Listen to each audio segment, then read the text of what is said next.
Today about the reason why you are a bad driver, the influences and effects that happen to you when you get behind the wheel and you operate a motor vehicle in traffic. Stick around, we'll be right back with that information. Hello, a few people are here already. If you're just tuning in, let us know where you're tuning in from. Let us know what class of license you're going for and when is your driver's license. When can we help you? When are you taking your driver's license and how can we help you to pass your driver's license and be successful first time? Elevator fan tuning in from Monticello, Indiana, 5 days until your birthday. So your birthday is on the 25th of January. Happy birthday, my friend, because I won't see you until next week and then you'll be older. Awesome. Elevator fan, you got a lot of snow there in Monticello, Indiana. I know that parts of the east, especially where my mom lives, have heaps and heaps and heaps of snow. And even some parts of the south that normally don't get snow next week. The Carolinas, West Virginia, they're going to get snow next week. So excellent. My parents advise against policing other drivers. Yes, but most people do it. Even I am guilty of policing other drivers on the roadway, especially when they pull out in front of me in a roundabout.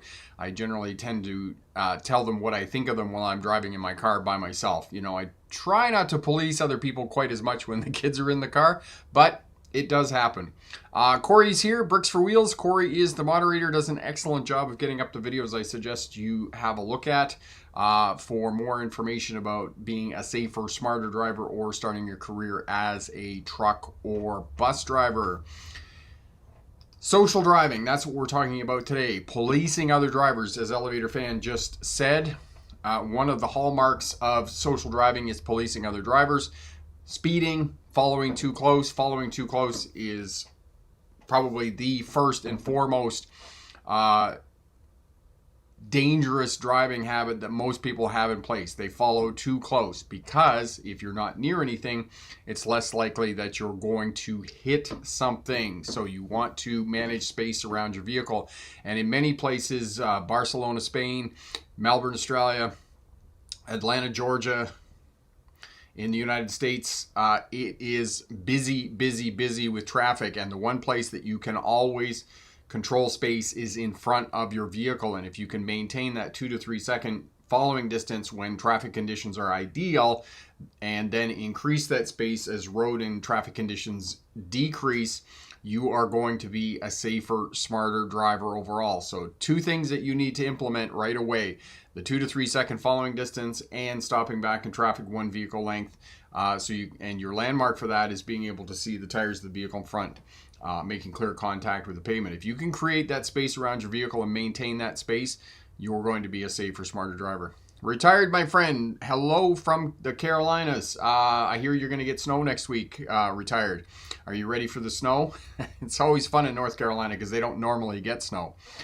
Elevator fan is flashing your brake lights at tailgaters considered brake checking. Elevator fan, it can be considered brake checking because they are going to react and they're going to slam on their brakes and they're going to get upset. I can guarantee you that. So flashing your brake lights at tailgaters is generally not a recommended strategy to keep yourself safe. Generally increase the following distance in front of you. If there's a safe place that you can pull off the road and let them pass. If you're in the left lane, move over into the right lane and let them pass you. Because essentially what tailgaters are communicating to you is that they are communicating to you that you are driving too slow. You're in their way. And this is the other hallmark of social driving. I'm a good driver. It's everybody else that needs to change, and you're in my way, and I need to get to where I'm going as quickly as humanly possible. Retired, you're concerned about the ice. Well, we have help for that. Corey put up the video on driving on black ice. And it was interesting because I was looking at the comments on that video on tips and strategies to drive on black ice, and people were saying, oh, if there's black ice, don't drive on black ice. Just don't drive. And then I finally clued into the fact that people were confusing black ice, the proverbial black ice, because I don't call it black ice, it's just ice on the roadways. They're confusing the proverbial black ice with freezing rain. And freezing rain is something different than black ice. Ice is moisture that is in the atmosphere, like fog or mist or clouds or water coming off a body of water that's near the roadway and those types of things. And it's moisture during the daytime, and then at night as the temperature drops and there's less traffic on the roadway, it forms into ice. That's black ice. Freezing rain, on the other hand, is something that falls as rain. The surface of the earth and the roadways are cold, and on contact the rain freezes. And I know for a fact, my professional opinion, that the people who have left comments and say just don't drive on black ice, they're confusing black ice, or they don't have the information about what black ice is, and they're thinking it is freezing rain. So that's what they're talking about. They're confusing that. And yes, if it is freezing rain, or as Retired said, next week they're going to get ice in the Carolinas and Virginias and the Virginias, West Virginia, Virginias. You don't say that. It's interesting. You say the Dakotas, the Carolinas, but you don't say the Virginias. Retired, why is that? I just said that out loud, and I just realized you don't say the Virginias. You say the Carolinas, the Dakotas, but you don't say the Virginias when there's a West Virginia and a Virginia. Curious.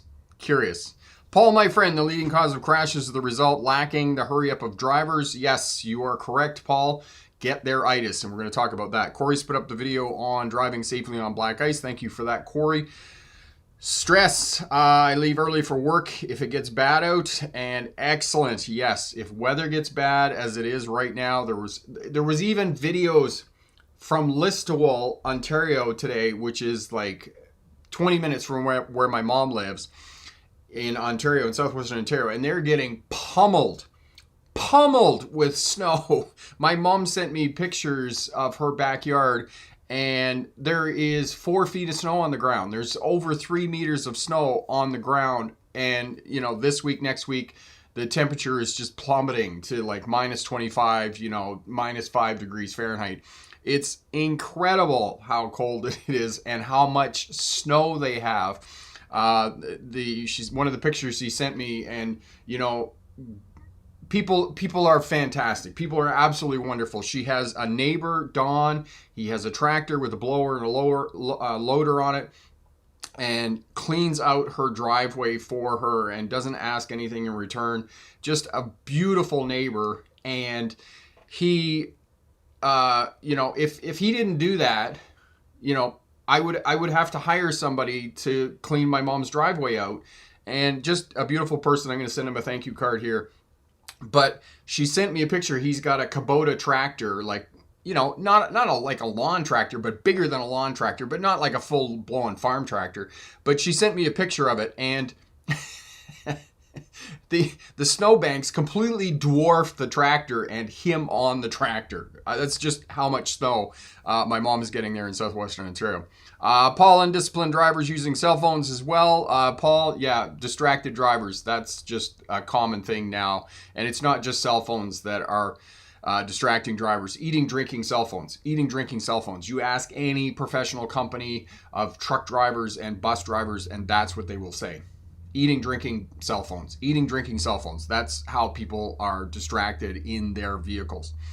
Tyler, you failed your driver's test. I'm sorry to hear that about your unsuccessful attempt, my friend. What was the feedback you got for not passing your driver's test? And in addition to that, when is your next driver's test? When have you booked your next driver's test? Because book your next driver's test right away, okay? 9/11, every morning I always see someone with their high beams on. Shake my head. Yep, people are not paying attention to their dash, their instrument panel, and noting that their high beams are on their vehicle. 9/11, the other piece about that is sometimes it may not be the high beams on their vehicle. It just means, it's a newer vehicle, and on the new vehicles, the low beams are what the high beams used to be, and they will just absolutely blind you. It's incredible how bright these new vehicles are, the headlights on these new vehicles. So just crazy. 9/11, thank you for the compliment there. Steve is here, and I forgot to welcome Marion. Marion is tuning in from Vancouver, and she usually gives me, I hope you're well. We're all well. How's the weather in Vancouver, Marion? I know that here where I live in the interior of British Columbia, It's just blah. Blah. That is capital B, capital L, capital A, capital H. Blah. That is the winter weather here. There is no snow. It's around freezing every day. It's 0 degrees Celsius, 32 degrees Fahrenheit every day. And it's just overcast with this cloud bank that just sits in the valley, and it is this dark gray. It gets light at 8 o'clock in the morning, and it's dark at 3:30 in the afternoon again. I mean, it's not quite dark, but it's 4 o'clock, 4:30, it'll be dark. Okay, so 4:30, I embellished a little bit. And we call it blah. It is the blah weather. It's gross. It's just gross. That's what we got here. Retired Rick, should we have car emergency kits? If so, which one do you recommend on Amazon? Actually, yeah, I could look at some of those retired, but the only time that I recommend that people have winter survival kits in their vehicle is if you are going out on the highways in the wintertime. If you're in and around the cities, you're going to be just fine because you can get into facilities and call people and they can respond fairly quickly. But if you're going out on the highways, then yes, I would recommend that you have a winter survival kit in your vehicle. And Corey will put up the video. There is a video on winter survival kits. A couple of things that will not come in a winter survival kit that you certainly should have in your vehicle. Prescription medications, phone charger. Most people have a phone charger in their vehicle in this day and age anyway. But you should have one in because you can't, if your phone's not charged, you can't call for help. So that's why you should have one in your vehicle. But I can definitely recommend the one I have in the vehicle. It has an aluminum shovel and it has some traction mats. It has one of those weird silver blankets, emergency blankets. And what else does it have in there? Jumper cables. There's a couple other things in there. I'd have to have a look at it, but I'll definitely look that up. Retired, if you want to send me an email, rick@smartdrivetest, and just remind me, and then that way I can put that stuff up. Retired, I drive back and forth to DC from North Carolina. Okay, yeah. So if you have so if you're driving on the interstate, the highway, then definitely you should have one of those in there. If the vehicle breaks down, I suspect, retired, that you probably have AAA or some other roadside assistance program on your vehicle. So for you, driving back and forth from the Carolinas up to DC all the time, you're driving on main interstates, main roads. You're not off. I'm assuming, I shouldn't assume, that you're driving on the interstates, you're not driving on the state roads. Just let me know about that. Paul, the reality is if drivers aren't taking the time to consider their driving actions to prevent a crash, then chances are not one driver could be a big driver. Yes. Okay. People don't really take driving as serious as it should be taken. And one of the interesting facts about driving that got me hooked into all of this, and this is the reason I went on and did a graduate degree at university, and now, I have a YouTube channel and I talk about traffic safety, I talk about defensive driving, social driving, is that in the 20th century, so between 1900 and 2000, in that 100-year period, the motor car killed, injured, and maimed more people than soldiers sent to war. All the wars in the 20th century. So, First World War, Second World War, the Korean War, the Vietnam War, the Russian wars, all those wars, okay? More people were killed, injured, and maimed in traffic crashes. And even today, if you took all the traffic crashes in one place, so say in one city, in Atlanta, Georgia, for example, if you took all the traffic crashes that happened in the course of a year in that city, took all those, put them in one place at one time, it would be declared a national emergency. But that simply doesn't happen with traffic crashes.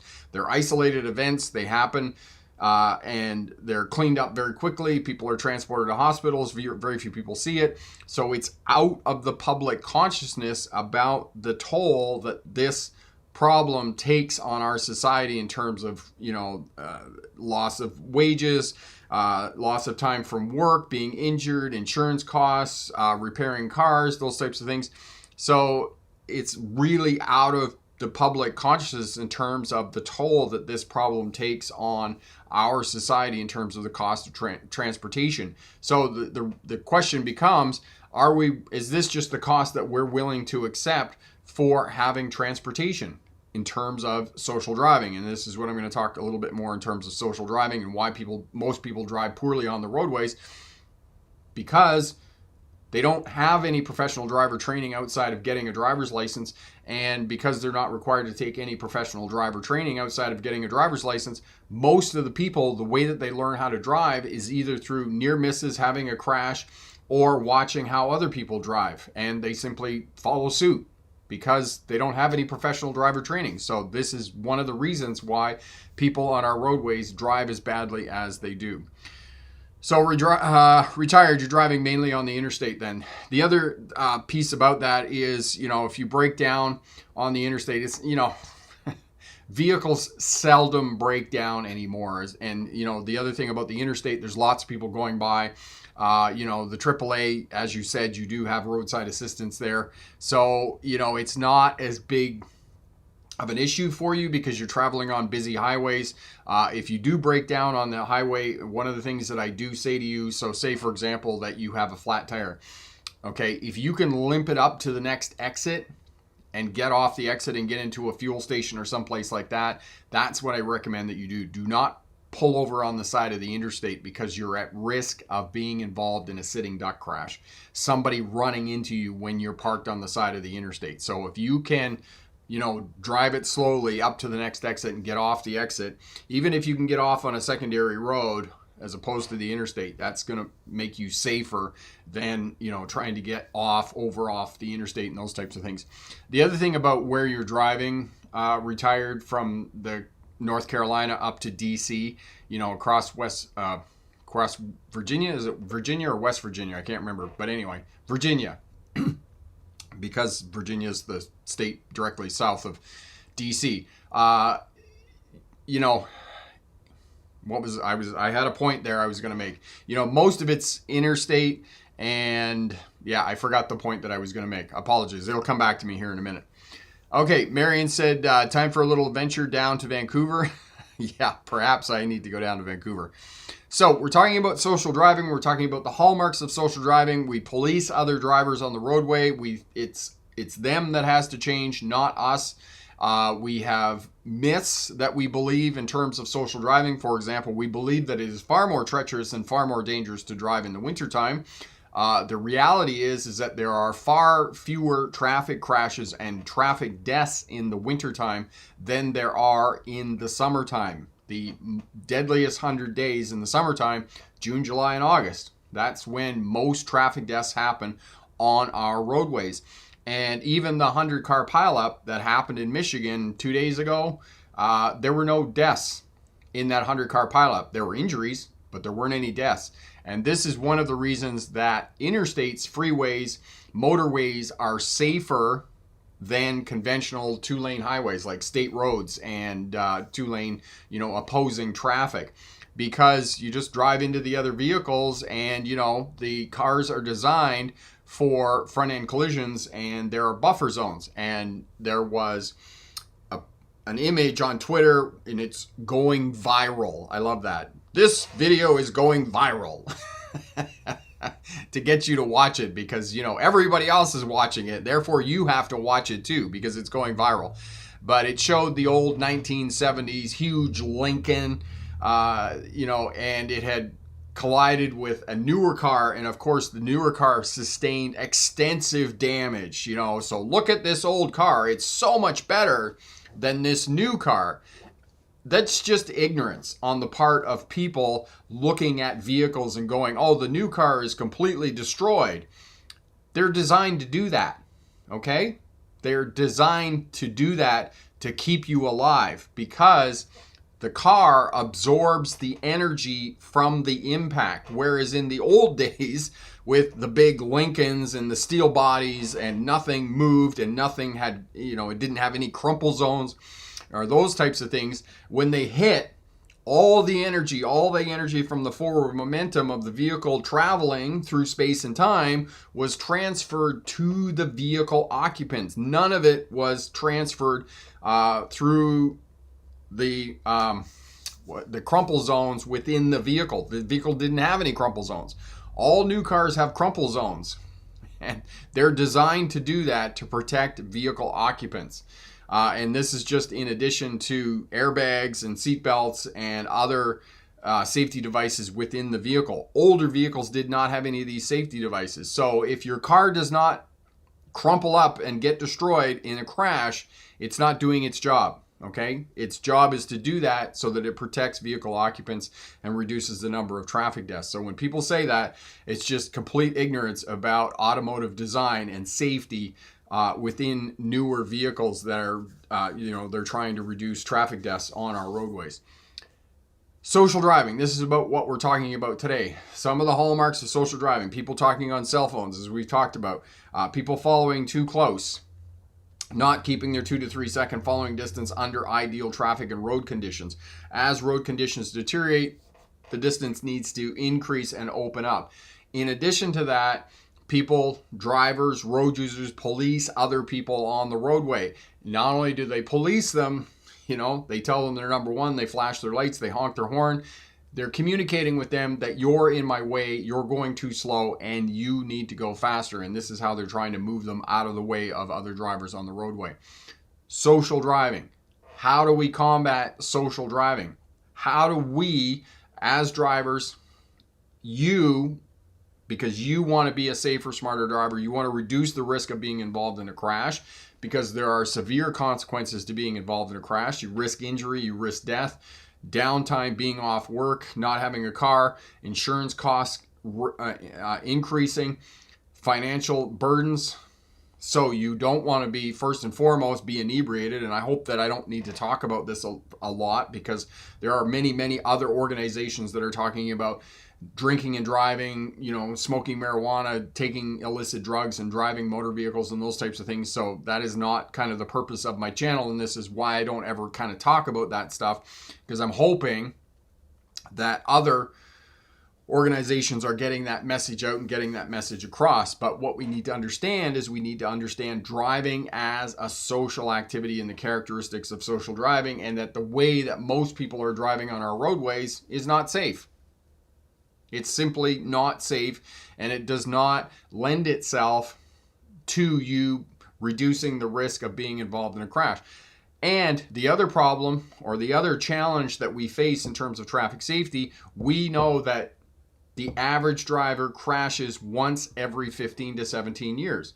So most drivers, many drivers, will go along for a very, very long period of time thinking that what they're doing is safe. That I don't have to shoulder check. I just drove past there. Why do I need to shoulder check? I have observation technology on my vehicle. I have blind spot detectors. I have backup cameras. I have proximity sensors. Why do I need to shoulder check? Shoulder checking is the first observation skill that drivers lose after getting their driver's license. They don't shoulder check when they change directions of the vehicle. And then they start creating certain conditions where they will take certain actions. So if I'm turning left and there's a barrier there, I don't need to shoulder check. Rather than creating the habit, the driving habit, that I just shoulder check every time I change directions of the vehicle, and then it becomes second nature, and it's something that you don't have to think about when you're driving the car. It's the same thing as applying the parking brake. If you just apply the parking brake every time you park the vehicle, you don't have to think about it. And people, unfortunately, will come back to me over the time and they will say, I only put on the parking brake when I'm on a hill. How do you know you're on a hill?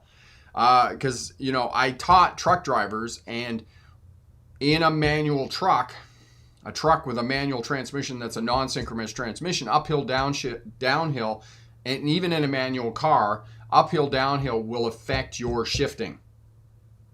And most of the time, students could not tell me whether they were on an uphill, whether they were on a downhill. So therefore, that equates back to parking brakes. Most people cannot tell whether they're on uphill, downhill. So they just won't apply the parking brake, and then the car rolls away, careens down a hill, nearly misses a group of nuns crossing the roadway, crashes into a tree, and explodes in a fiery inferno, and you come back looking for your car.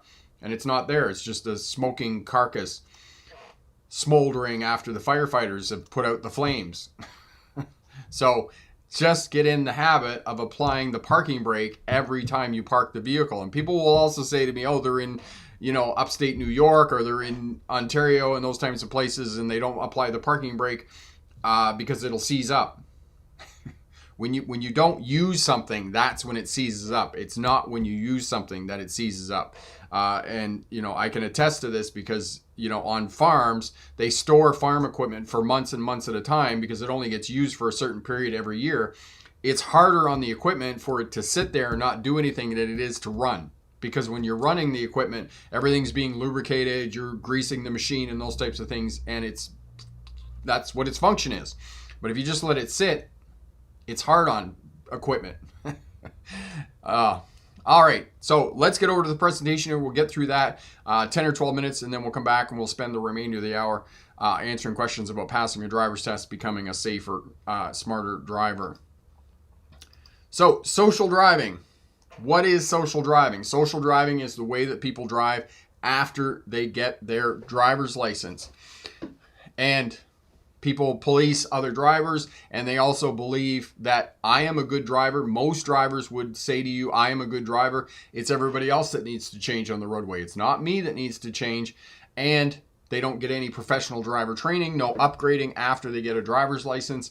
And the way that they learn how to drive or become safer, smarter drivers is to watch other people on the roadways, or they have a near miss, or they have a crash, and then something will happen and something will motivate them to change the way that they're driving. Again, most drivers on average will have a crash once every 15 to 17 years. So they can go along for more than a decade before something will happen, or that they will say, hey, maybe I need to change my driving because something happened or I had a near miss, or those types of things. Marion, how do you release frozen brakes in a truck, etc.? Marion, I can talk about that after the presentation. I'll definitely answer your question, my friend. Okay, for those of you new to Smart Drive Test, my name is Rick August. I was a truck driver in the 1990s. I hauled freight between Ontario, Canada, and the United States, mostly up and down the eastern seaboard, east of the Mississippi. Did run into New York City and most of the other metropolitans in the United States. I hauled office furniture for Steelcase, was one of the main jobs I had for 3 or 4 years. And you were always in the downtown metropolitan area. So downtown Tampa, Florida, downtown Manhattan, the Bronx, Brooklyn, downtown Atlanta, Georgia, those types of places was where I was getting unloaded. While I was going to university, I drove buses for Greyhound and one of the regional bus lines in Australia. Became a licensed commercial driving instructor in 1997. Most of my driver education is with semi-trucks, buses like Greyhound, logbooks, air brakes. I do have an expertise in air brakes as well. 2006, I graduated from the University of Melbourne in Australia with my doctorate in legal history, which is a study of policing, courts, and prisons. My expertise is in policing as it relates to traffic, oddly enough. 2015, 11 years ago, 10 years ago, I started the online YouTube channel, and it has been wildly more successful than I could have ever imagined. 350,000 subscribers, a business. I've been able to raise my kids without sending them to daycare because it's afforded me time. So it has been really good. And if you want to know more about me, know more about that, Corey will put up the link to the autobiography over at the Smart Drive Test website. So videos to have a look at: 5 defensive driving skills. Corey will put these videos up for you, and defensive driving skills for new drivers. You just got your license, have a look at these 5 tips, and that will help you out to stay safe after you get your driver's license. So the definition of social driving is that it is the one thing that unites us regardless of race, creed, religion, politics. I am a good driver. Most people, almost, I would say, hazard a guess, 90% of drivers with more than 6 months of experience on the roadway would agree with the statement, I am a good driver. Social driving, social drivers and road users are retaliatory and reactionary. Okay, they follow too close, they stop too close in traffic, and they travel too close to vulnerable road users. And this is one of the things that you need to impress upon new drivers. And I've had to do this many, many times. They'll come around a corner, there'll be a pedestrian stepping out into the roadway, and they'll be within a foot of the pedestrian. If you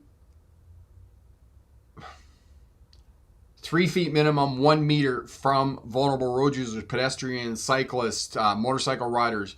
And the higher the speeds, the more space you want between your vehicle and vulnerable road users on our roadways. In high income countries in the world, and I still haven't figured out what the PC terms are, the politically correct terms, but North America, Europe, Canada, Australia, those countries in the world, vulnerable road users make up 25% of traffic deaths. If you look at it on a global scale, vulnerable road users, so if you include Latin America and you look and include Africa and other countries in the world, China, vulnerable road users make up 50% of traffic fatalities on our roadways. So give space to vulnerable road users to keep them safe on our roadways. Get theiritis. This is one of the reasons why we have so many crashes, and it is not just it's not just driving, personal driving, that is susceptible to get theiritis. Get theiritis is a product of shipping, rail, airplanes, cars, boats, trucks, anything that moves. Get theiritis is a problem. This is the reason that the Titanic sank on the 14th of April, 1912, because there was competition between the ship captains to make the crossing between England and New York City in the United States as quickly as possible. And the captain of the Titanic was under immense pressure to make the crossing as quickly as possible in, quote unquote, the unsinkable ship. Mayday Mayday is a show about airplane crashes that have happened throughout history. There's a famous crash where the pilots pushed through a storm and the flight crashed, killing 8 people on board. Running red lights, speeding, aggressive driving, these are all symptoms and actions of drivers on the roadway displaying get theiritis, moving from point A to point B as quickly as possible. Okay, driving nose to tail, communication. Why do we communicate so poorly with other traffic? The number of drivers that come back to me and say, oh, other drivers don't signal. No, they don't signal. And I don't know what it is, the reason that they don't signal. And I too am guilty of this sometimes, especially when I'm driving to places that I've been to many, many times, or signaling into my own driveway. I won't signal. Well, I know that I'm going there. Why do I need to signal? There are some theories about it that we're nose to tail. We're looking at the back end of the vehicle in front of us, and you can think of it the same as standing in a grocery store line. It's unlikely, if you're standing behind somebody else, that you're going to engage in conversation with the person in front of you because you're looking at their backside. You're not looking at their front. Now, standing nose to nose, face to face with somebody, it's more likely that we're going to engage in conversation, especially if we're within 3 or 4 feet of that person, because they begin to enter our personal circle. But these analogies, these comparisons are the reasons why some traffic safety professionals believe that communication is so poor amongst other between road users sharing road space. However, as you gain more and more experience, you begin to understand traffic patterns, and in understanding and interpret traffic patterns, you're able to predict with a high degree of accuracy the actions of other road users on the roadway and what they're going to do. For example, if you're driving down the roadway and you see a crosswalk, you take note of the crosswalk, and then you see a pedestrian approaching the crosswalk, there's a high probability that that pedestrian is going to cross the roadway.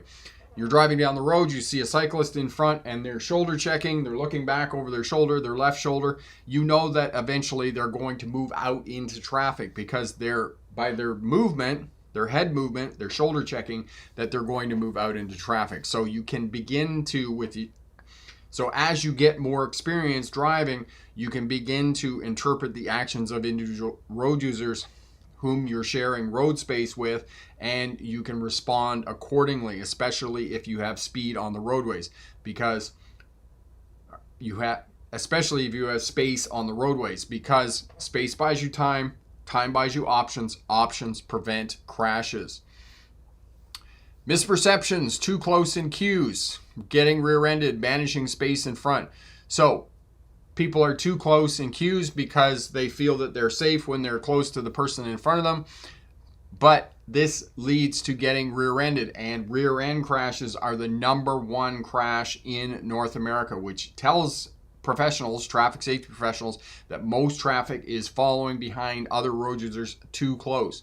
So therefore, the two things that you can do to increase traffic safety, increase your safety, and your loved ones is to increase and make sure that at all times you have that 2 to 3 second following distance.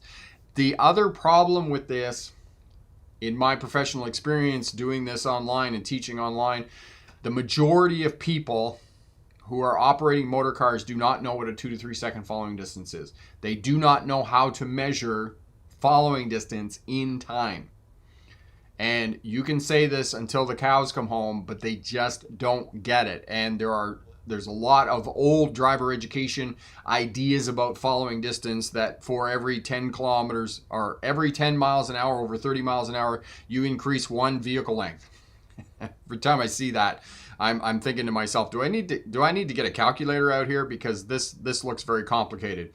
Or, people that think that when I say 2 to 3 second following distance, there's in their head, they're thinking 2 to 3 car lengths. That's how much I need to be following the vehicle in front of me.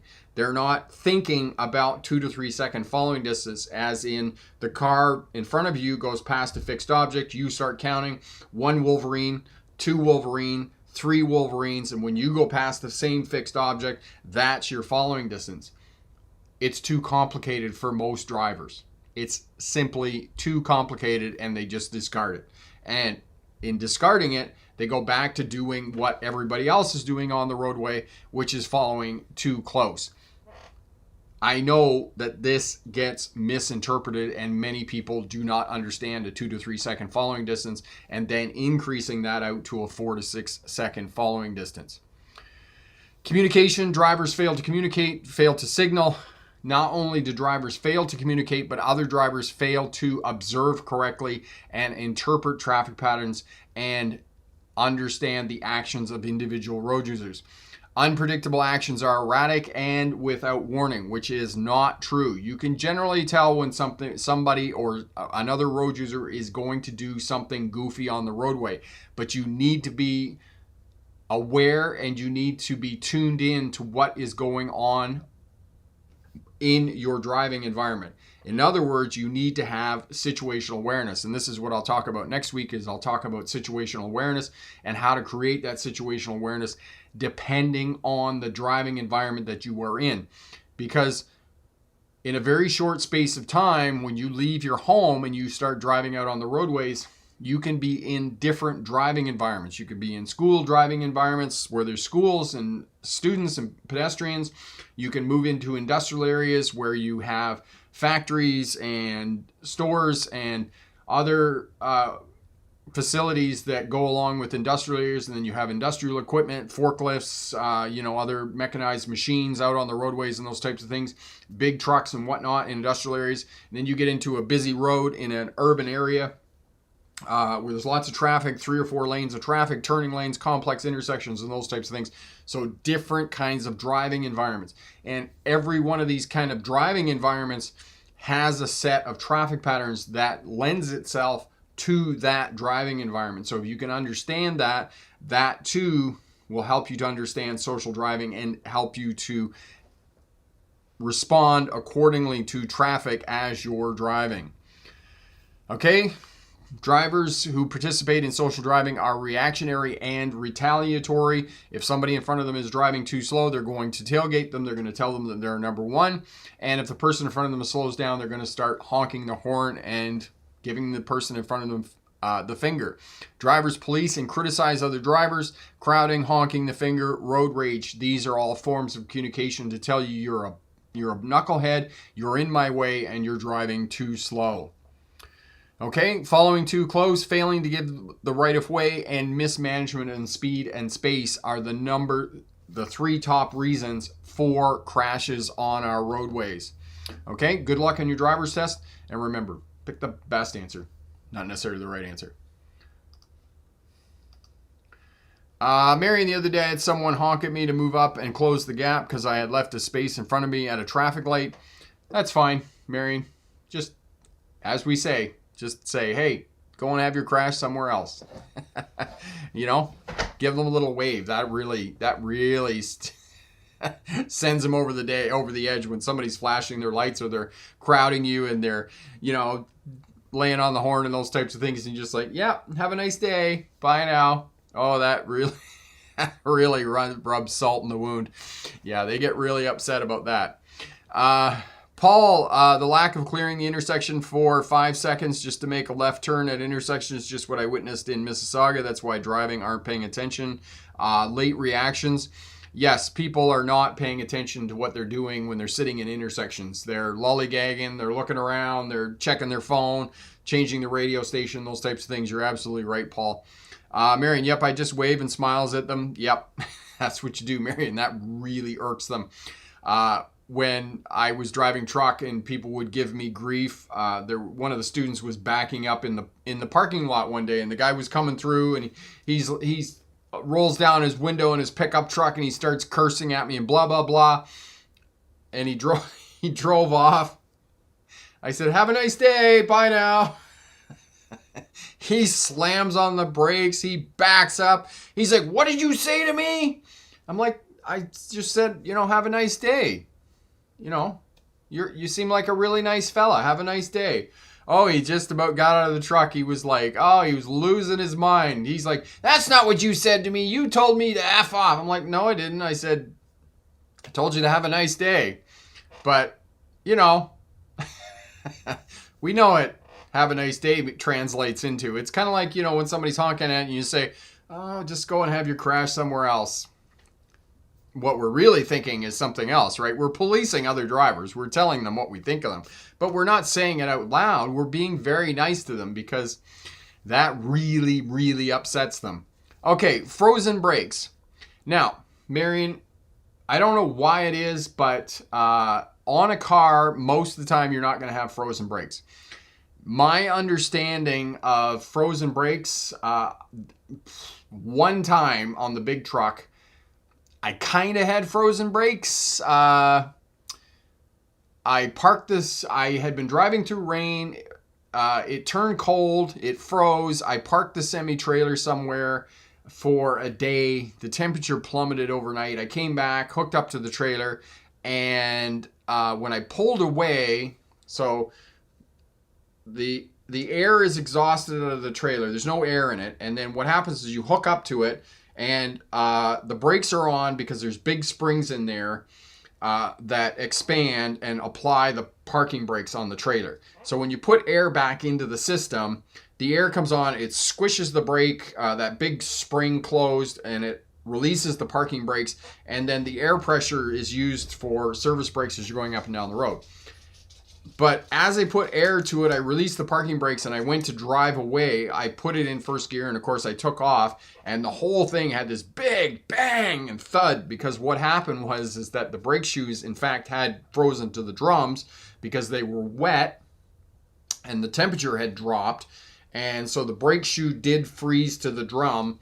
And of course, but as soon as I put torque on the wheels to move them forward, the whole thing broke loose and there was this big kind of bang. Now, my understanding from talking to other truck drivers who've worked in the north, like Grand Prairie, Northwest Territories kind of places where it plummets to minus 40 and places like that, who have had frozen brakes, is a couple of things you need to do on a tractor trailer. Now, like I said, I've never heard of frozen brakes on a car. Okay, there's just enough residual heat from the drivetrain and whatnot that dries the brakes out on the vehicle so they don't freeze. I'm not saying it doesn't happen, but on big trucks, when they freeze, usually it's on the trailer because the trailer's a long ways away from any kind of heat source.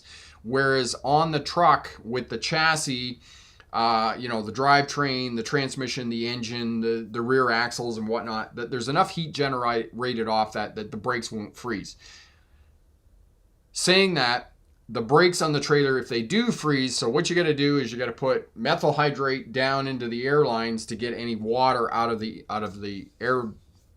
plumbing of the air brake system. And then, so you block the wheels on the truck because you don't want the thing to roll over you as you're under there banging away on the drums. Put air to the trailer as much as you can, and then try and apply and release the brakes, apply and release to try and break that ice between the shoe and the drum. And then if that doesn't work, then what you got to do is you got to get under there with a hammer, not like a steel hammer, but a rubber mallet, and you got to beat on the brake drums to try and break the shoes loose from the drums.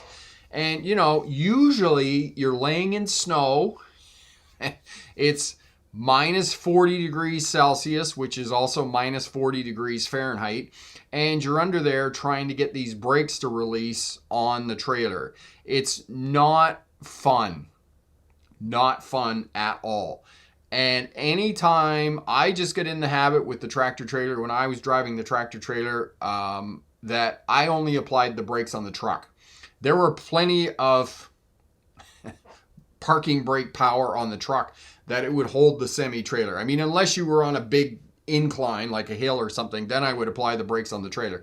But I just got on the where I would hold in the trailer brake, and then I would pull out the tractor parking brake, and I wouldn't apply the trailer parking brakes. And that was one of the ways that I prevented the trailer parking brakes from freezing up. So yes, yuck is absolutely right. You're laying out in minus 40 degree weather. You're trying to bang the drums and the brakes to get them released. But again, this is rare. It's rare. It's not something that happens very often. It's kind of like the snowstorms going on in southwestern Ontario right now, and they're closing roads. This is not something that happens very often. And this is one of the reasons why I advocate for young drivers, new drivers, to take their driver's test in the wintertime. Do not postpone your driver's test until the spring, because it's kind of like where we live here in blah land, right? We don't have any snow. It's right around freezing. The roads are clear. There's minimal traffic because, you know, people don't want to be out walking and people don't want to be out on their bicycles. So there's less traffic. Examiners are more relaxed. You don't have to be exact on your driver's test. You know, if you live in a place where it's got a little bit of snow and those types of things. And Corey will put up the video for you, the full discussion about why it's easier to take your driver's test in the wintertime and why you should be taking your driver's test in the wintertime. As well, if it does get bad and it is blizzard conditions and it's snowing a lot, they will postpone to another day. Okay, they won't take you out on your driver's test because, you know, examiners know that you don't have a high skill level. They'll postpone it to another day when road conditions are better and for you to take your driver's test. All right, Marion, is that why they have those orange tags attached to the trailer wheels so they can see if the wheels are turning? Marion, yes, exactly. That's exactly why. And what Marion's talking about is, if you look at the semi-trailers and you look at the wheels on the back, there's a plastic, it's a strip of plastic, and basically what they do is it's got a hole in it, they put it under the lug nut and it comes out over the rim, and when you look in the mirror from the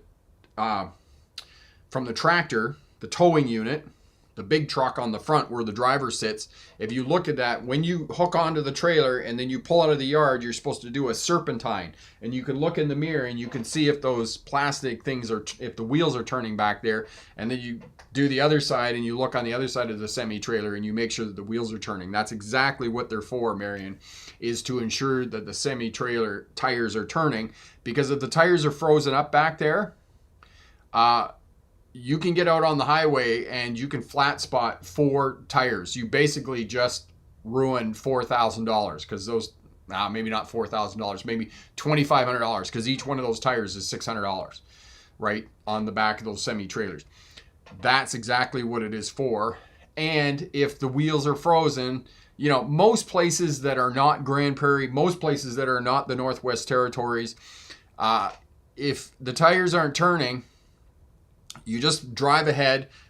The tires, the air system will release the brakes. The drums will release from the shoes.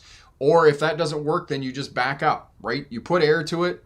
The brakes are released, but they're still stuck. You pull ahead, okay? They don't work. You back up a little bit. And that moving of the wheels oftentimes is enough to release the frozen brakes on the trailers. And if that doesn't work, then, you know, you call the mechanic and they come out, and then it's their problem. You know, in my world, when I was driving truck, it was a company truck. It was not my responsibility. It was the company's responsibility to fix those kinds of things. So, you know, that's what I would do. I would call them to fix stuff. Epic, additionally, when you are making a left turn No priority light arrow in social driving. You are more likely to see this maneuver advance onto the intersection than it's clear, safer on the line. Yes, exactly what Epic is talking about in terms of the two schools of thinking on making left-hand turns.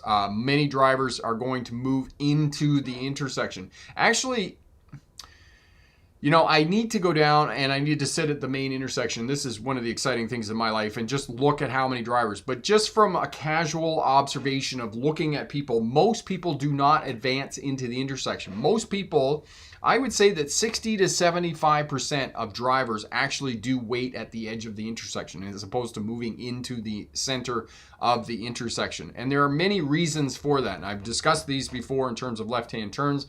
And so next week we're going to talk about situational awareness. Maybe in 2 weeks from now we can talk about left turns, and we'll talk about the two schools of thinking and what is your better defensive posturing. And as I've talked about before, staying at the line, the reasons for staying at the line. You are moving through the intersection faster because you're going to meet the gap. You see the gap behind the white vehicle on the other side of the intersection. The white vehicle hits the stop line. You can drive straight through the intersection when that vehicle goes past. Then you can make your left-hand turn. As well, if something happens in the intersection and you're not in it, you're not going to be involved in whatever's going on in the intersection. And third, you have a better line of sight through the intersection, especially those pedestrians on the cross street on the other side who have the right of way. If you stay back, you can see them and you don't have to shoulder check and look perpendicular to see those pedestrians. And that will make you safer, smarter, because the number of crashes that I've investigated, the number of crashes that I've looked at where people drive into the pedestrians on that cross street because they don't look and they don't observe and they don't have the correct line of sight. So left-hand turns are complicated at intersections with traffic lights because you're looking at three things and taking note of three things and tracking those. You're looking at the traffic light, you're looking at the oncoming traffic, and you're looking at the pedestrians, vulnerable road users on that cross street. That's what makes left-hand turns complicated and why so many people, especially new drivers, inexperienced drivers, get into trouble when making left-hand turns. Mary Nouch, I was going to say, if the wheels are frozen, you ain't going anywhere. Mary, not always. Not always. Sometimes it's pretty easy to get them unjammed. As I said, you just release the brakes, hook into the trailer, and then drive forward. First thing I would do is I would apply the brakes, the trailer brakes, release the trailer brakes, half a dozen times, release, apply, release, apply, release, apply, and then see if that works, and then drive forward. And then I would drive forward, then I would reverse, right? There's a number of things that I would do before I got out of the truck and started banging on the drums, because, we're truck drivers. We're not motivated. We get paid to drive the truck. And, if the brakes are frozen back there, that's a mechanic's job. A mobile mechanic comes out and they got their little torch and they get under there with the little torch and they heat the drums up and the whole thing, releases and does what it's supposed to do. The most I'm going to do if I'm not in Nunavut and, Grand Prairie and places like that, I'm going to release and apply the brakes a few times. I'm going to drive forward. I'm going to slam the brakes on. I'm going to back up. I'm going to slam the brakes on. And if that doesn't work, we're calling the mobile mechanic. Come out and fix the trailer. Okay? That's what we're doing as truck drivers, especially when you work for a company. It might be different if you're an owner-operator and have your own equipment. You might get under there and bang on it and do the things you need to do and have a little propane torch and those whatnot. But most of us who are just truck drivers and we get paid by the company, that's what we're going to do, because we're lazy truck drivers. Social driving. We're not talking about professional drivers now. We're talking about social driving. The problems you face in terms of wanting to be a safer, smarter driver and reducing your risk of being involved in a crash on the roadways. Most of us have never taken any professional driver training. We haven't taken any upgrades. We haven't taken defensive driving courses. This is one of the things about California, that you do have to take defensive driving courses if you get a speeding ticket, which I think is a good thing, and I think it should be implemented in more places. California is the only state that I know of that requires you to take a defensive driving course if you get a speeding ticket. And I think that more people should have to do this, that once you get some experience, it's always good to go back and do some professional upgrading in terms of your driver's license. We just simply don't have that. And I'll give you an example of why I think it's important that you have a little bit of driving experience before you get professional upgrading on your driver's license and your driving skills. I had been driving truck for quite a number of years before I became a driving instructor. Went to work for a driving school, and for some of the students, they would drive them down to Michigan. They would go to a skid school, and they would get to do that for a day.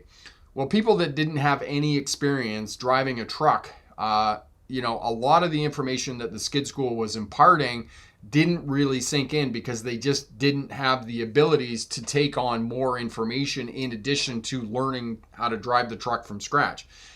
Me, on the other hand, had been driving truck for a number of years. I was very comfortable with driving tractor trailers. I knew how they responded. I knew what to do and whatnot. The day that I went to skid school and I participated in skid school, I got so much information out of it, and I got so much great experience out of it. I got to learn how to jackknife a trailer, how to pull a truck out of a jackknife. We took a bobtail truck, which is probably one of the most unstable vehicles on the roadway, and run it down the skid pad and then lock up the brakes on vehicles that didn't have ABS brakes on them. And so the student that I was with, he was in the truck. He goes down the skid pad. He locks up the brakes on the tractor with no trailer on the back of it. And we went around in 3 circles, right? Whereas I was able to control it because I had enough experience driving trucks that, I knew how unstable bobtails were. That's what a truck is called without a trailer on it, a semi-truck. It's called a bobtail. And I was able to control the truck, and I got so much information out of that. So I think that professional upgrading for many people who've already driven is a good exercise, but they need to have, a year, maybe 2 years of driving experience before they go and do these professional upgrades. Because otherwise, you're just a victim of social driving, and you're just doing what everybody else on the roadway does. And as we know, as traffic safety professionals, the average person crashes once every 15 to 17 years. Therefore, they go along for a very long period of time, more than a decade in many cases, thinking that what they're doing is safe. What they think that relying on their observation technology in their vehicle is keeping them safe, when you should be viewing observation technology within your vehicle as just a backup to good driving skills. Unfortunately, many people don't view observation technologies, automotive observation technologies. They view them as something that they will rely on in their car, which puts them at risk of being involved in a crash. In addition to that, most people follow too close. The number one crash in North America, and I suspect in many countries in the world, is rear end crashes. People are running into the back end of other vehicles. And we can see that as the challenge that people have taken, and I'm going to stop saying this, that, pileups on interstates and freeways, it's a mangled mess of metal. There's my alliteration for the day, mangled mess of metal.